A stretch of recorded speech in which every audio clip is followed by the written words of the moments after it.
I received a midnight call from my husband Elliot while I was away on a business trip overseas. "Hey, I want you to divorce me." I froze, responding with a "huh?" I had somewhat expected this day would come, but I never thought he'd do it while I was overseas. "What do you mean? Can you explain properly?" Elliot let out a derisive laugh. "You might not have noticed, but I've got a mistress. She's younger and prettier than you. We even have a child together." When I remained silent, Elliot continued. "So, I want you to divorce me so I can live with my mistress and our loved child. I've already sold the house and car." To Elliot, who was waiting expectantly for my response after his bold declaration, I gave a short reply. "Okay." "Huh?" Elliot muttered. Did he expect me to break down crying and make a scene? That was naive thinking. I had long since steeled myself for this, so something like this wouldn't shake me. Several days later, when I returned home, there was a frantic Elliot waiting at the airport. "My name is Naomi. I'm a 34-year-old housewife. I was born and raised in an ordinary middle-class family, but I attended French classes since elementary school and loved learning the language. I excelled in English during middle school and even experienced a homestay in France during high school. Before I knew it, I had developed a dream of working for an international company, so I enrolled in the business department of a prestigious university. During my studies, I also studied abroad in France, steadily climbing the stairs toward my dream. I worked incredibly hard during job hunting, and although I didn't get into my first choice company, I received an offer from my second choice, an international firm.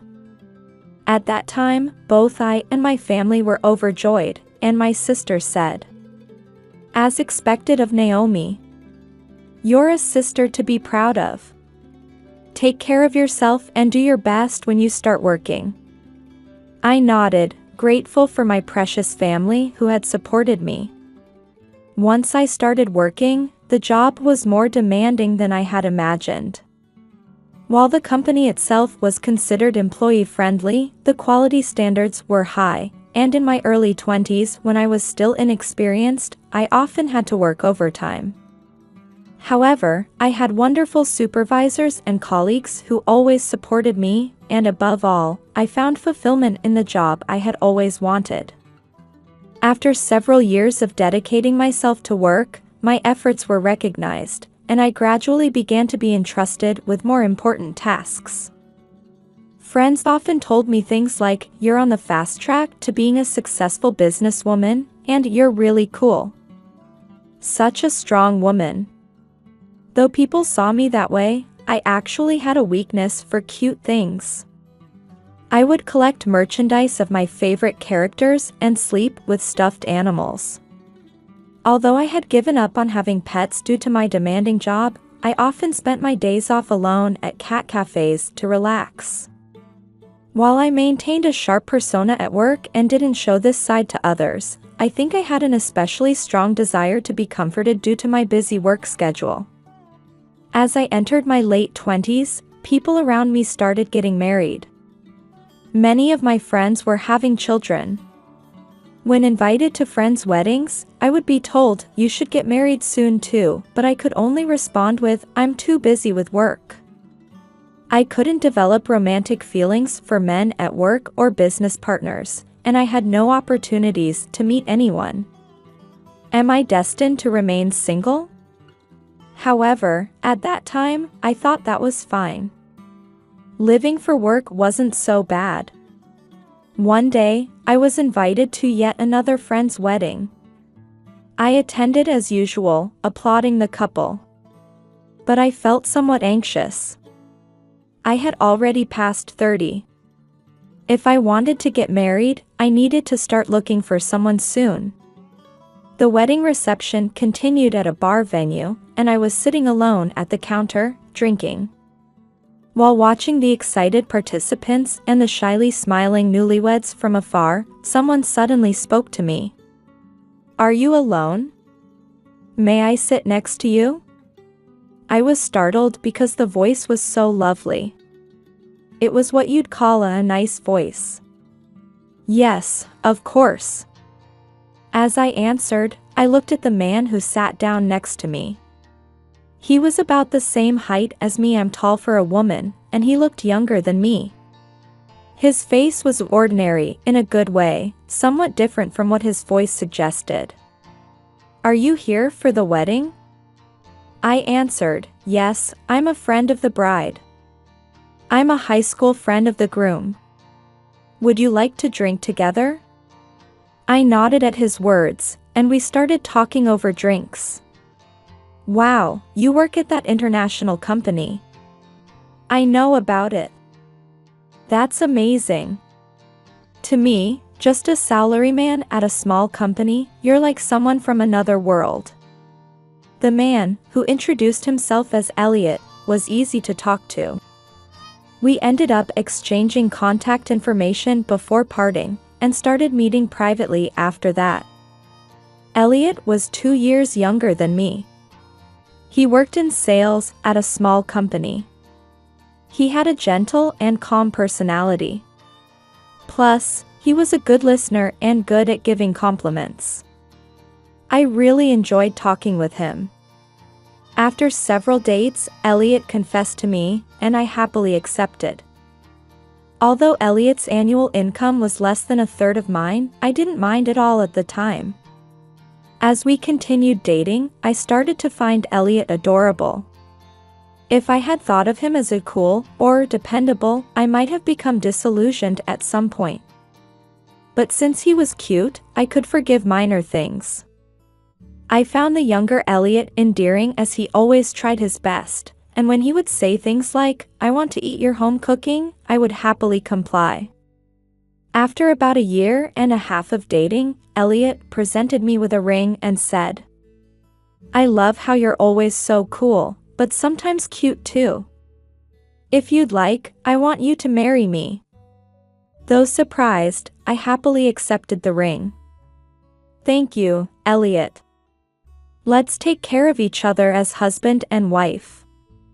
Elliot jumped for joy, saying yes, and I smiled at the sight. After that, we went to meet each other's families to announce our marriage. Elliot's parents were kind, simple people who blessed our marriage. My family was generally supportive too, telling Elliot, "Please take good care of our daughter." My sister, who was already married, quietly told me, "He seems like just the type you'd choose, with your weakness for cute things. But don't spoil your husband too much, okay?" I laughed at my sister's words and replied, "I know." And so, life together with Elliot began. I decided to buy a condominium when we got married. It was a big purchase that required courage, but I thought it would be better for the future.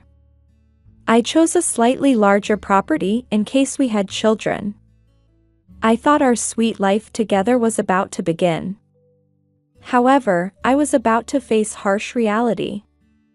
Elliot could hardly do any housework. He had lived with his parents until marriage and relied on his mother for housework, so I thought it couldn't be helped and told him, "Elliot, now that we're married, let's share the housework. If you don't know how, I'll teach you." When I said this, Elliot frowned. Now that we're married, shouldn't you do the housework?" I replied firmly, "No.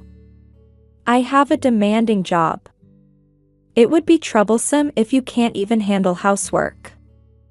Come on, get up. I'll teach you how to use the washing machine." I drilled the basics of housework into the reluctant Elliot. However, Elliot continued to slack off on housework. Although he started doing cleaning and laundry, everything was half done, and I ended up having to redo it. His cooking was hopeless, and I managed by doing meal prep. I tried not to be too harsh with Elliot to avoid discouraging him. Instead, I would praise him even for half-done work. It was a strategy of encouragement. However, Elliot took advantage of this and became increasingly negligent with housework. Finally unable to bear it anymore, I told Elliot, "Listen, Elliot, stop relying on me so much. Learn to do housework properly. I'm busy with work and have business trips, so you need to be able to handle things yourself, right?" Elliot made a sullen face.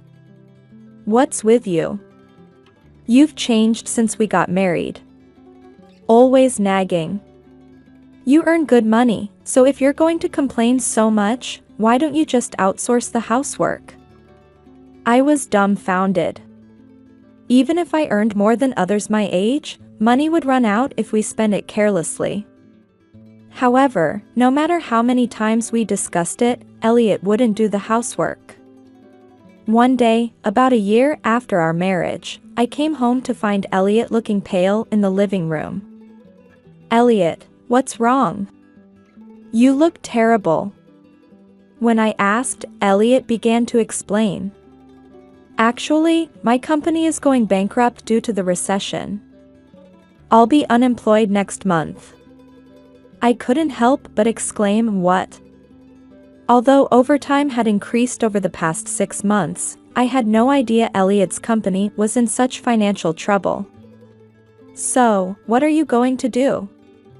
About finding new work?" "I'll think about that later. I'm tired and emotionally drained, so let me take my time." I decided to leave Elliot alone. I thought there was no need to rush, as he said. However, once Elliot's company went bankrupt and he no longer had to go to work, he spent all day playing video games. Even when I came home late, no housework had been done, and all I would see was Elliot's back as he was absorbed in video games. This continued for several months, and I gradually became irritated. "Hey, Elliot, haven't you rested enough? Isn't it time to work?" But Elliot answered, "Well, I want to think carefully about my next job. Come to think of it, at my previous job, I was just being exploited. Next time, I want a job where I can, achieve self-realization or something like that." Although I wanted to say, "What nonsense." I couldn't force an unwilling Elliot to work, so I ended up taking care of him even after his unemployment benefits ran out. One day, I sarcastically said to Elliot, who was absorbed in gaming, "If you like games so much, why don't you try streaming? You might be able to earn some pocket money." Elliot's eyes lit up. "I see. As expected of Naomi, you're smart. I'll try streaming. I have a good feeling about this." I wondered if it was good that Elliot, who had only been lazing around until now, showed some motivation. Then buy me a PC and equipment for streaming. I was surprised by his but Elliot continued naturally. "I don't have any proper savings. I'm serious about this, so please." I reluctantly bought what Elliot asked for. Even if he said he would become a streamer, it couldn't be that easy. I naively thought that once Elliot saw reality, he would want to work seriously. However, a few months later, things took an unexpected turn. Surprisingly, Elliot became popular as a game streamer, and started ranking in charts.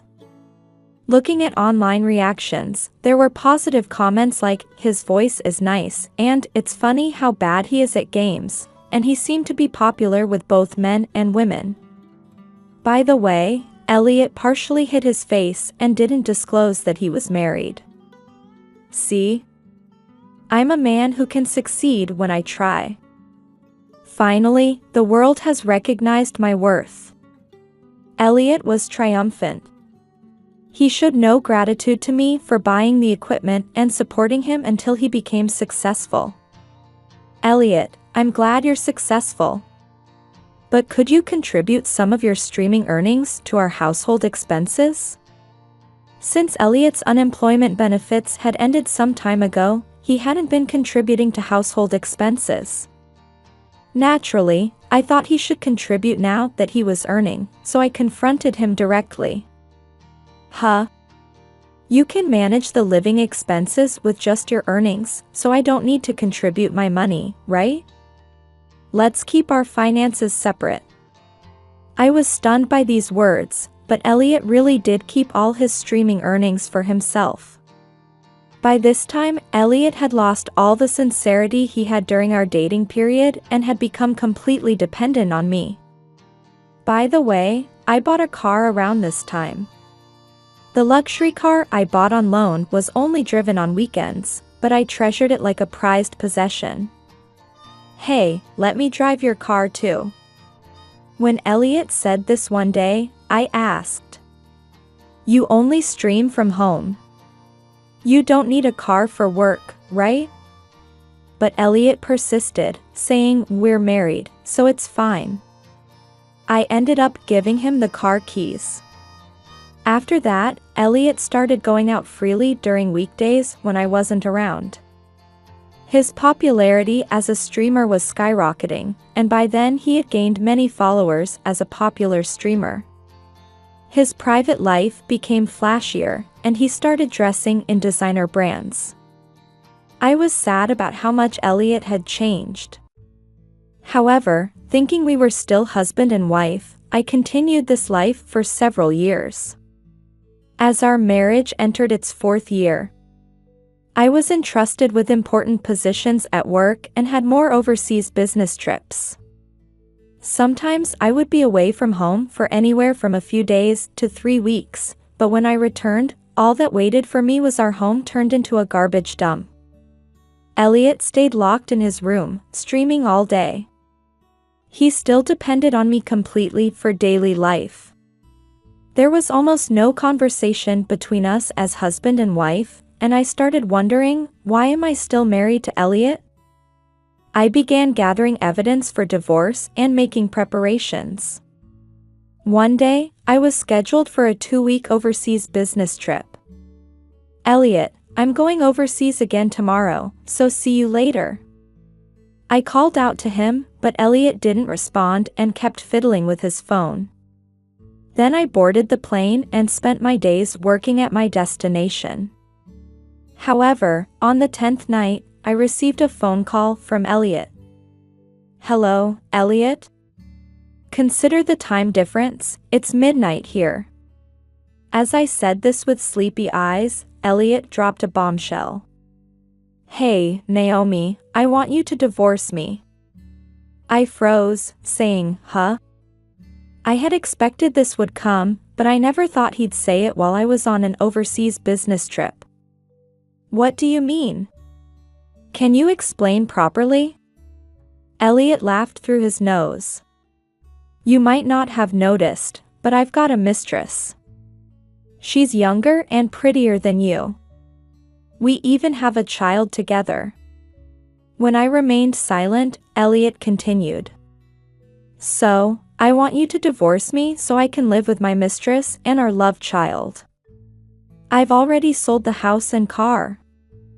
To Elliot, who was waiting expectantly for my response after his bold declaration, I gave a short reply. "Okay." "Huh?" Elliot muttered. Did he expect me to break down crying and make a scene? That was naive thinking. I had long since steeled myself for this, so something like this wouldn't shake me. "You want to divorce me, right? Fine. There's a filled-out divorce paper in the living room drawer, so go ahead and submit it." When I said this matter-of-factly, Elliot declared defiantly, "You had divorce papers ready. Your preparation helps." "Well, this is goodbye, then." Live miserably as a woman abandoned by her husband. Trying not to laugh, I replied, "Yes, yes." "Well, I'm going back to sleep. Goodbye." Then I hung up unilaterally and blocked Elliot's calls. I called my sister and asked her for a favor, then slept soundly until morning. The next day, I threw myself back into work and worked diligently until the final day. Finally, it was time to return home. The business class seat provided by the company was comfortable, and I fell asleep again. I slept well. I shouldn't have jet lag and can get back to normal life. After waking up refreshed with the plane's landing, I stretched and got off the plane. After collecting my luggage at the airport and heading toward the lobby exit, someone came rushing toward me shouting, "Hey, Naomi." It was Elliot, with a frenzied look on his face. "Oh, why are you here?" I don't remember asking for a ride. When I said this, Elliot started ranting frantically. "What have you done?" "The car, the house. Because of you, I backed away from his unusual behavior. "I don't understand what you're trying to say. Can I go now? I'm tired." As I tried to walk past Elliot while yawning, he blocked my path. "Wait a minute. Listen to me." Since Elliot was shouting, I stopped. "Let me explain in order. First, I submitted the divorce papers after that." "I see." I gave casual responses while fiddling with my phone, not even looking at Elliot. "Are you listening?" Then, when I returned home to meet with the real estate agent about selling the house, there was a lock on the outside of the door and I couldn't get in. Then when I tried to go to the other place, there was an anti-theft lock on the car's tires and I couldn't drive. I tried calling you, but you wouldn't answer. You blocked my calls. At this point, I sighed. "Yes, I did block your calls, but what about it?" Elliot started stomping his feet in rage. "Did you put the lock on the house and the tire locks too? How did you do it when you were overseas?" To this, I casually answered. "I asked my sister to do it." Elliot's eyes widened. "Your sister?" "Yes. You said you sold the house and car, right? But when my sister checked, they were still fine. I guess you were just bluffing about selling them, probably just at the stage of getting estimates from agents, right?" When I said this, Elliot's face turned red again. "Well, that's true. But it was just about to be sold. Then because of you." I couldn't help but look exasperated. "No, you couldn't have sold them anyway. Both the house and car are in my name, and all the documents needed for sale are at my parents' house." Elliot's face went blank with a "huh?" "You know, did you think just anyone could sell a house or car by saying I'm selling this without being the registered owner? Of course, they need to verify the legitimate owner and there's paperwork to be done, right?" He hadn't even thought about this, and Elliot was opening and closing his mouth like a fish. "During our marriage, you always dumped all the complicated paperwork on me. That's why you don't even know such common sense." When I said this with disgust, Elliot's eyes bulged. "If you knew they couldn't be sold, why did you put locks on the house and car?" "Because of you, I couldn't get into the house or use the car, and it was terrible." Sighing, I said, "Who would want to let someone who made a mistress and wants a divorce into their house?" "Same with the car. Since they're in my name, I just did it for security." Elliot glared at me with bloodshot eyes. "What's with that look? I don't deserve to be glared at just because you couldn't freely sell my property. You're really not cute at all. That's what I hated about you. Acting like you can do everything by yourself, being so uppity for a woman." I replied calmly, "Oh, is that so? Then you shouldn't have married me in the first place. Elliot snorted. It was obviously for your money. The fact that you worked at an international company and earned well, that was the only merit in marrying you. There was clear malice in Elliot's attempt to hurt me. But it didn't affect me at all. Come to think of it, there was no merit in me marrying you either. When I said this thoughtfully, Elliot became enraged. Don't act so high and mighty. I'm going to abandon you. My mistress is hundreds of times cuter than you, and she even had my child. Aren't you frustrated? She's superior to you as a woman. I couldn't help but smile slightly.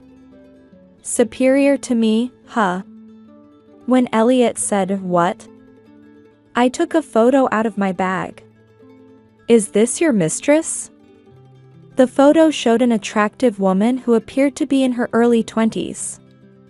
Elliot's eyes darted back and forth when he saw it. You knew about Sharon. Then I smiled sweetly and explained. You're not the only one who wanted a divorce. I've been gathering evidence for divorce for a while now.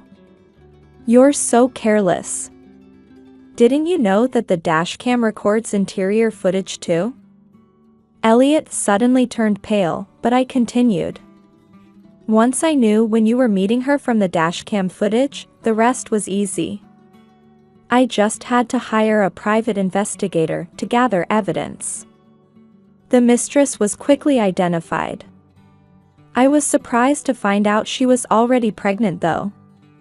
When I said this, Elliot was stunned but soon regained his composure. Don't do anything to her. She's going through a lot after giving birth, and she's young, so she doesn't have money. Besides, she didn't know I was married. At this point, I exaggerated, lowering my eyebrows.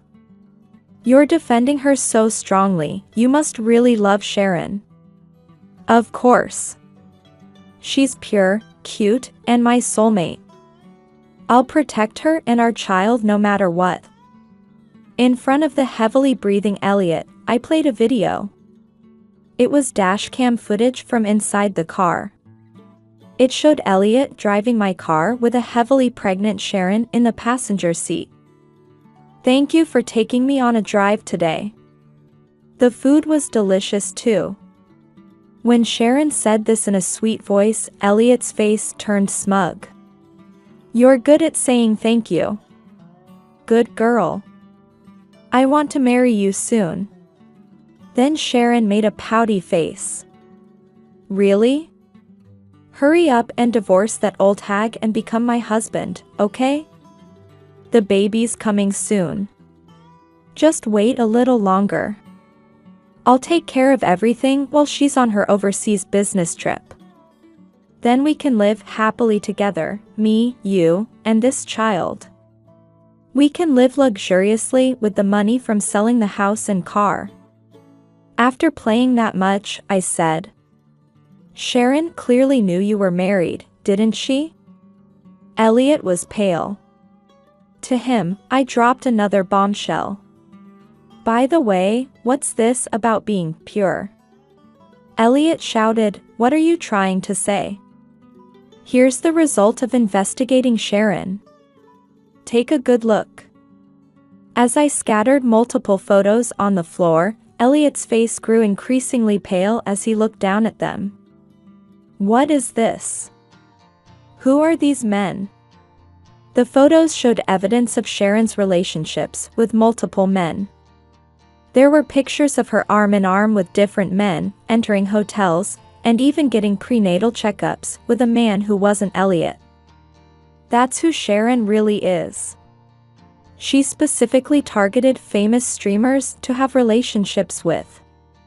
I'm sure you started as streamer and fan too, right? Elliot was frozen, unable to speak. He fell to his knees, clutching Sharon's photo, looking dazed. Then I told him in a seemingly sympathetic voice. You're something else. Planning to raise a child who might not even be yours. Elliot muttered like he was talking in his sleep. No, Sharon said I was the only one. This can't be happening. I looked down at Elliot expressionlessly. I spoke to Elliot, who had become like an empty shell. Can I go now? We're already strangers, right? There's nothing more to talk about, is there? Then Elliot snapped to attention and started yelling at me. If you hadn't shown me this, I could have stayed happy. How vindictive are you? Because of you, I can't trust anything anymore. I couldn't help but look exasperated. That's not my problem. Do you even understand what you're saying? Whatever. Even if I divorce you and break up with Sharon, I'm still happy. I have over 2 million followers as a streamer, and I'm earning more than you now. Too bad for you, you're losing a famous streamer as a husband. Serves you right. At this point, I smiled sweetly and said, "Why don't you check your phone?" Elliot said and took out his phone. His face grew increasingly pale. What's this? Over 1,000 notifications? What's going on? After checking his phone, Elliot looked at me with a horrified expression. Naomi, you didn't. Then I gave my biggest smile of the day and told him. Yes. I exposed everything online, that you were married, that you had a mistress and a love child, and how terribly you treated me. Elliot let out a scream that echoed through the airport lobby. People around started staring. Now Elliot truly lost his composure. What have you done to me? My status that I built up. My followers. I'm getting messages saying the worst man and betrayed a non-stop. I playfully held up my smartphone to such an Elliot. By the way, this scene is being live-streamed right now. Wow, over 1 million viewers. Elliot frantically tried to grab my phone. But it was too late. His ugly remarks and his frantic breakdown had already been exposed to the public. As Elliot started rolling around on the airport lobby floor, I slipped past him and headed lightly toward the taxi stand. Afterward, Elliot faced severe backlash online. Originally, he had streamed under the persona of a single man with a nice voice and good looks, somewhat clumsy but with a nice personality, and had many female fans.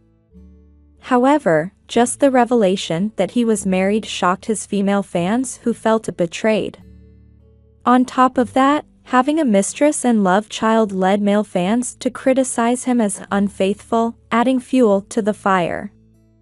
The scandal was packed with juicy details, hiding his married status, betraying his wife with a mistress and love child, and then finding out the child might not even be his. Even people who hadn't known Elliot before found it entertaining, and he became the talk of the internet. Although Elliot posted an appropriately worded apology on social media, the backlash didn't subside. His subscriber count kept dropping until he was finally forced to suspend his activities. A while later, one day when I was leaving my office building after work, Elliot was waiting for me. He came to me in tears, begging. I can't stream anymore, and I can't even walk outside. Naomi, help me. You're the only one I truly love. Let's be husband and wife again. To Elliot, who said such nonsense, I stated, if you keep stalking me, I'll call the police. I haven't seen Elliot since then. I heard through the grapevine that the child Sharon gave birth to really wasn't Elliot's. After much drama over this, Elliot and Sharon broke up. I mercilessly demanded compensation from both of them.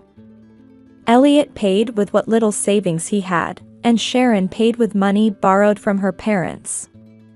By the way, Sharon tried to pressure another streamer, who was actually the father of her child, into marriage but was rejected.